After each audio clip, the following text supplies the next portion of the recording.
Welcome to WtT, where we cut through the hype to bring you news you can use. Today, we're diving into something really strange happening at the very heart of the AI industry. Think about it. A CEO's job is pretty simple, right?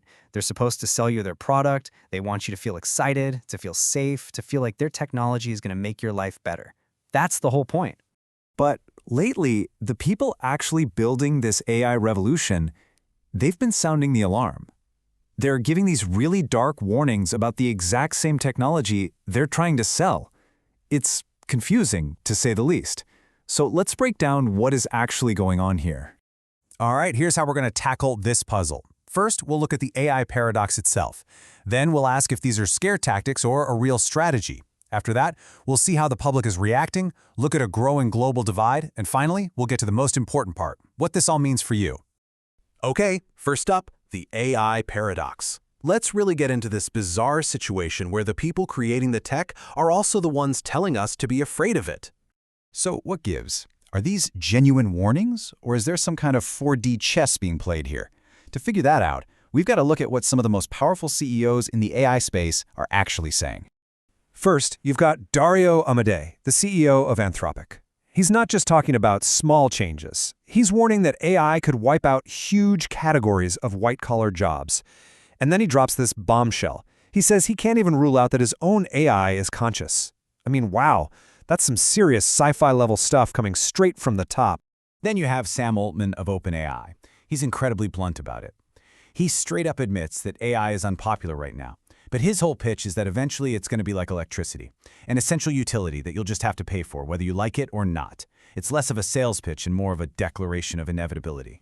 And if you thought that was intense, listen to Alex Karp, the CEO of Palantir. He's not mincing words at all. He warns of extreme societal disruption and ties the whole justification for it directly to national security and having military superiority. So, what is the strategy here? Well, this kind of talk does a few things at once. First, it makes AI sound so powerful and world-changing that it attracts billions in investment. It also subtly argues that only they, these huge companies, can build it safely, which helps lock out competitors. Tying it to national security helps justify almost any risk, and all this alarm is a great way to influence future regulations in their favor. And, maybe buried in all that, there's some genuine concern, too. Hey, if you're finding this breakdown useful for making sense of the tech world, do us a quick favor. Hit that like button, subscribe to WtT, and tell us what you think about all this down in the comments. So, you spend all this time telling people your product is potentially dangerous. What's the effect? Well, it turns out, when you tell people something is scary, they tend to believe you.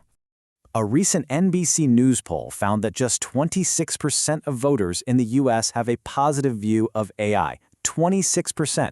That is a stunningly low number for a technology that's supposed to be the next industrial revolution. And to really put that number into perspective, the same poll found that AI is currently less popular than U.S. Immigration and Customs Enforcement, or ICE. Now, regardless of your politics, that's a clear signal that there is a massive public relations problem here. But here's where it gets even more complicated. This growing fear of AI, it isn't a global thing. In fact, we're seeing this massive divide open up between how the U.S. sees AI and how the rest of the world does.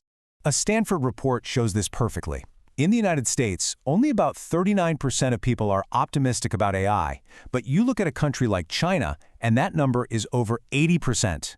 We're talking about two completely different realities taking hold in the world's biggest tech economies. And this isn't just about public opinion polls. Industry leaders like NVIDIA CEO are warning that this gap in trust could lead directly to an innovation gap. I mean, it's pretty simple. If one country is afraid of a technology and another is racing to embrace it, it's not hard to see who might pull ahead. So, we've gone through the paradox, the strategy, the public reaction. Now for the most important question. What does any of this mean for you? Okay, here's your guide. If you're a consumer, just keep in mind that a lot of this doomsday talk is really aimed at big investors and governments, not necessarily at you. If you're a worker, the threat of job disruption is real, so the smartest move is to focus on adapting and learning new skills.